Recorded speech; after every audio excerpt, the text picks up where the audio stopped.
Hello, my sweet angels. Welcome back to my channel. So super excited for this video. I was realizing, looking back on a bunch of videos, that my most watched ones are just my Q&As. You guys really want some good answers to a lot of the questions you have been thinking about in ST school and thinking as you are transitioning into this career. So I got some answers. I screenshot a bunch of DMs I got when I asked if you guys had any questions. If you haven't followed my ST Instagram, it's pretty new. I'm very excited about it. So if you guys haven't followed my Instagram yet, it is, I'll put it right here. It's my ESTHETICIAN.derma+. So that is my professional Instagram handle. Would love if you guys gave it a follow. I am really having a lot of fun with it so far. So if you guys want a little more dose of like daily knowledge, be sure to give me a follow. And yeah, I just screenshot a bunch of the DMs. A lot of the questions were repeats, so that's a good thing. It means you're all kind of wondering the same things. So I am gonna go ahead and just dive into those questions. If you guys enjoy this video, it would mean so much if you gave it a like. Don't forget to subscribe. And if you like this video, you're probably gonna like a bunch of my others too. So don't forget to check those out, and let's just get into the video. Okay, excuse me while I am looking at my phone. My hair is driving me crazy. I'm trying to go a little blonder. I probably shouldn't, but I think that's what we're gonna do. This is the question I get all the time, and I got it in a few different forms. So the question is, what's a good cleanser to use while on a budget? What is a good face wash to get at the drugstore? What can you recommend from CVS or Target? Okay, so this is a very good question, and I apologize in advance for my answer. There's not a ton of drugstore products. There's actually really none I would highly recommend. The reason is this, and you guys will, this is really textbook information. You'll see if you are an esthetician, your textbook will say there's a huge difference between professional grade products and drugstore products. So, and this goes for you when you become an esthetician, when you are licensed, and you are a professional who people look to optimize their skincare. That's typically why they're coming to you, sometimes for relaxation. And of course, you're going to get those clients who don't want to spend much on skincare. It happens to me all the time, and it honestly tears me up a little bit when people are spending $150 to come see me once a month or so, but they will not leave their Cetaphil or, you know, whatever Neutrogena face wash behind. It really is like an emotional attachment, especially Cetaphil, for example. I did a full post on my Instagram about why I definitely do not recommend Cetaphil, and it's tough because there's a big difference between dermatologists and estheticians. A lot of dermatologists, and I have so much respect for people in that position, but our views on skincare are just a little bit different.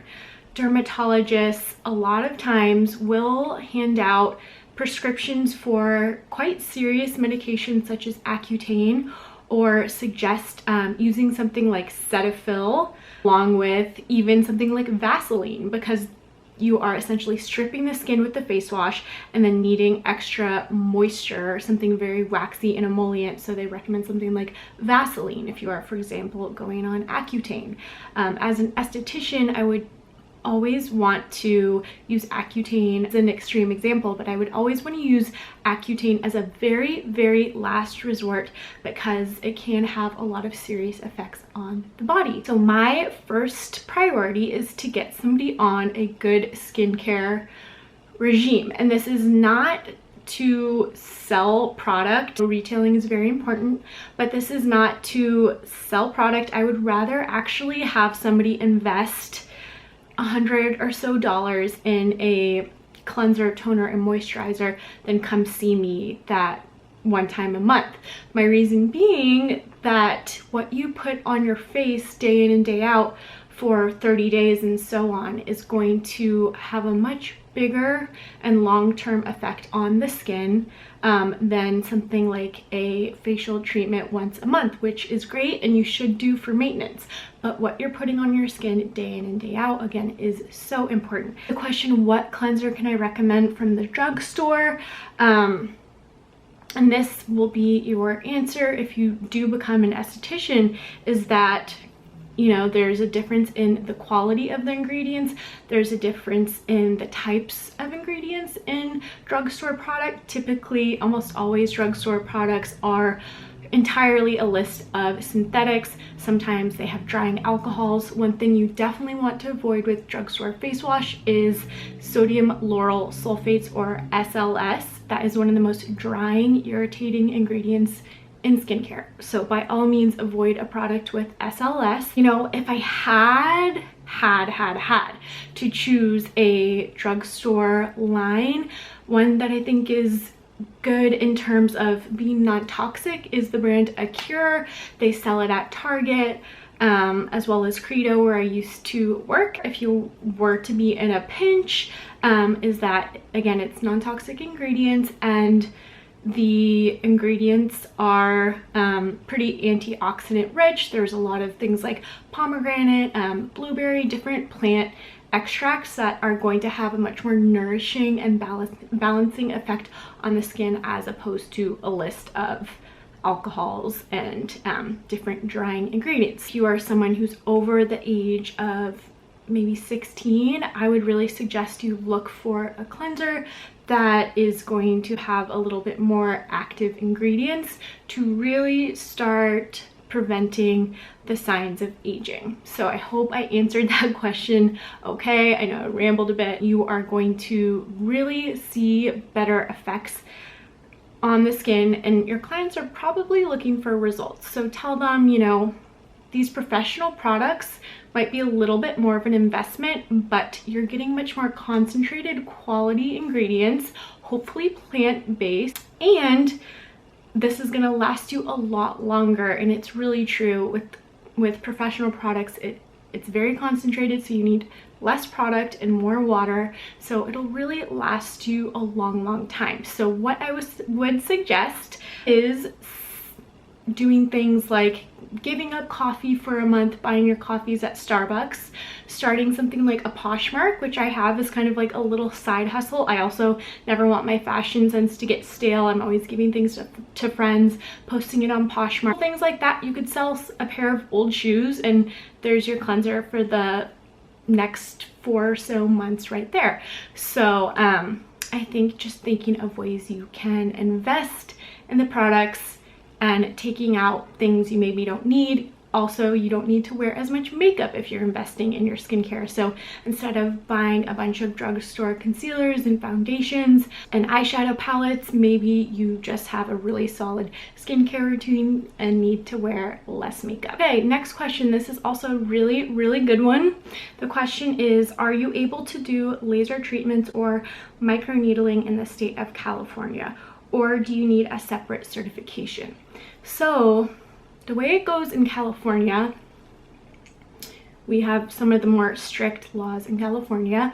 There are a bunch of schools that technically certify you in laser training, but legally, to use a laser, you need to be a physician, a nurse, or a physician's assistant, and I believe you have to be kind of supervised by a doctor. So the answer, I'm sorry, no, I'm going to break some hearts with this one, is no, you cannot operate a laser as an esthetician. You can only work on the top layer of the skin, and there's a lot of amazing things you can do on that top layer. You can do chemical peels, you can do your facials, you can do microdermabrasion, but microneedling and lasers, no, you unfortunately cannot do legally in the state of California.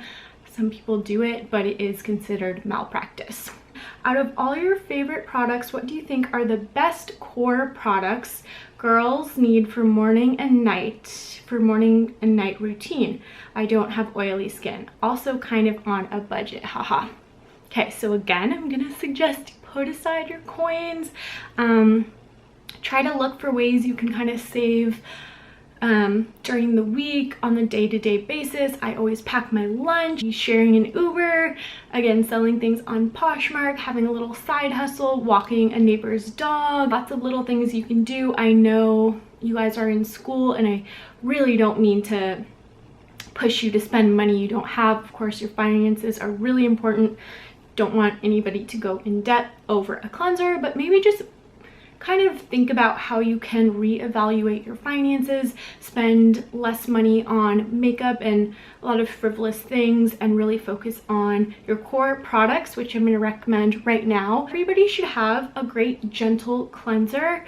So for a normal skin type, usually this is a very mild cream or gel formula. The less lather, the better. That is because products that are very drying and so-called acne cleansers, maybe like a Neutrogena acne cleanser you'd see at the drugstore, typically that is going to be far too stripping on the skin. So while you might think it's helping your acne in the short term, acne is really a condition. It's not a skin type. So you want to think about the best cleanser for your skin type rather than treat the condition. So you want something very mild that's not going to cause surface dryness. Surface dryness is essentially when the top layer, the stratum corneum, gets dry and you have this pent-up oil underneath it. It gets trapped under this top layer of skin, so it can't get out. And that results in more acne, which is not what you wanted from your acne cleanser. So something more mild is going to be better. My favorite is the Chamomile Cleanser by Dermaplus. I'm a little biased, but I've seen it work wonders for people. It's very calming, soothing, nourishing, and protective. It has a lot of antioxidants, a lot of plant-rich oil, extracts from plant seeds, so it's very, very beneficial. And another one I like is the Rejuvi K Cleanser. I use that to take off my makeup. It has very clean ingredients and it is an aloe-based product, so it's very soothing on the skin. Another one I like is the IS Clinical Cleansing Complex, which has a little bit of glycolic to gently exfoliate the skin. So maybe that one is a little bit better for somebody who's kind of in their mid-20s and upward. Those are my top 3 favorite cleansers. And the next thing you're gonna need is a toner. Toners are vastly underrated. A lot of people think it's kind of like this frivolous thing, but you really need a toner not only to sweep away kind of the extra debris you have on the skin after cleansing, you need it to neutralize the pH of the skin. This is super important because even the pH of water can be super high. In San Francisco, it is an 8.5. So if you're washing your face and not using a toner, you might be putting on more expensive products like a serum, or need your cleanser and your toner, and you're also going to need your moisturizer. So there's a common misconception for people with an oily skin type that think my skin is oily, so I don't need a moisturizer. Again, not using a moisturizer can result in surface dryness, which is going to lead to more acne. So if you are acneic, you can look for a super light, again, aloe-based moisturizer. Something like the Dermaplus Hydrator would be great for somebody who has an oily skin type, so larger pore follicle size, and especially somebody who lives in a more humid climate. So if that's the case, you want something light, not necessarily going to have oils in it. And if you are a more normal skin type, you can look for a moisturizer that is nourishing and protective. Love our Dermaplus regular moisturizer, and has squalene, which is a very light skin loving oil, panthenol, which is an amazing wound healer, and it also has a little bit of vitamin C, so that's a really great moisturizer. So you don't need to spend a ton of money. And actually, when I first see clients, instead of recommending something like a more expensive facial serum, I always want to recommend they're on a professional cleanser, toner, and moisturizer, so that they have kind of that core base. And then from there, we can think of how we can kind of take things to the next level and add something like a serum, or an exfoliating product in, but those 3 are what you really need to get started. Okay, next question. I really like this one. So this was a girl who said she was leaving her job in physical therapy behind because her true passion is skincare and the job sounds totally fun. So she said, I'm applying for a job as a spa coordinator to get in the atmosphere and make sure I like it. I've had people tell me this is a bad idea because I should just start school to become licensed, but I think it would be a way to get my foot in the door and get a little experience working in a medical spa. So of course, I think that would be so amazing. Not only are you going to be making a little money, you are really going to get a sense for the spa environment. Even just having a knowledge of something like a booking system is really important to employers, and you'll start developing relationships with clients. For example, at Dermaplus, we have a really amazing lady named Crystal. She runs the front desk, and she is really like such a great face for Dermaplus. She's always happy to see people. She's a really great rapport with clients. She's great at talking to people, and everyone knows her at this point. She's also a licensed cosmetologist, but she loves doing admin stuff. She's super organized and on it. Working at the front desk could be a role a spa has where somebody's not that into it and it's just kind of whatever, but that speaks volumes about the spa. So I think having that coordinator role would be really, really amazing and such a way to get started. Even in school, we would have days where we would run the front desk at the spa, manage the spa, do different things, and it really does give you such a better sense of what people can be like, what their expectations are, and being a people person and being very customer service savvy will take you very, very far. So I'd absolutely recommend that. Next question is, what do you think about the Mario Badescu Mist and the Rose Water Toner? I have oily skin. Would that be a product you would recommend for me?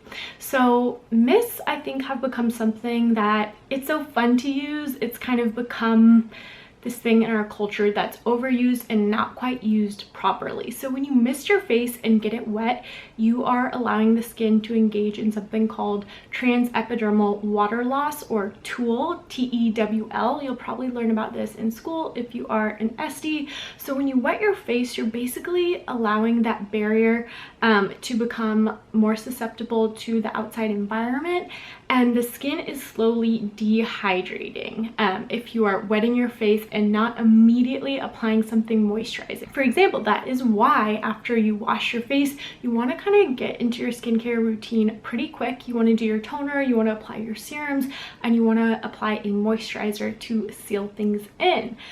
So if you are misting your face throughout the day, or especially on an airplane, you are really just letting the skin become more susceptible to outside environmental factors, and you're actually dehydrating your skin more so than moisturizing. Proper way to use a toner or a mist is after you cleanse your face, use the toner to rebalance the pH of the skin, and then apply your moisturizer. You don't want to be doing it throughout the day a bunch of different times a day. It's really not going to benefit you at all. It's going to do the reverse. So I'd probably recommend, I know they have the green tea toner, so if I had to pick between the two, I would say that one would technically be better for acne prone skin. For somebody with an acne prone skin type, I think something that would take you a lot farther is buying a professional grade salicylic toner. So for example, the Dermaplus purifying toner has a little bit of salicylic, so this is phenomenal for kind of breaking down some of that congestion and blackheads. It can be a little bit drying, so you don't want to use it every day. A couple times a week would be perfect, and it's again gonna help kind of dissolve some of the blackheads. So that would be, I think, a much more effective skincare choice than something like a rose water for acne prone skin. Okay, this was a really, really sweet, cute question, and I can definitely relate. This will be my last one. Any advice for working on clients while in school? Super nervous to do different services. So I wrote down my full answer. I can totally relate because I was so nervous in school to the point where our teacher would ask if we had any volunteers to do facials, and I would not want to raise my hand because I was so shy and nervous. This is honestly standing in your own way. You are in school to get the experience to work on as many faces, many different types of skin as possible. So that's one regret I have looking back. It wasn't until I didn't realize that until probably 3/4 of the way through the semester. So yeah, I was so nervous, and I still, to be honest, I get nervous. Expectation is so high, so that's something I think I'll conquer as I grow more and more as an esthetician. But while you're in school, it's honestly the perfect setup because nobody can fault you for anything. You gotta think just in general in life when you're scared, like, what is actually the worst that could happen? Like, if I were to be given some sort of public speaking gig, which by the way is my worst fear, if I were to be given some sort of speaking gig, I know my immediate reaction would be to say no because I get scared. But you have to just think, like, honestly, what? Like, could I die? No. Like, what is the actual worst that could happen? And there's probably nothing. Like, you trip, maybe, I don't know. Nothing can truly hurt you. So my advice, I will read this out loud. My advice is to honestly take a deep breath before a treatment. Listen to the sound of your breath, take in the present moment, and if nothing else, focus on your client's energy. Get outside yourself and imagine literally pouring love into your movements and lifting away any negative energy. Remember, they are probably just there to relax on some level, so make your movements feel good. Even if you forget the technical steps, try to make things feel good for them.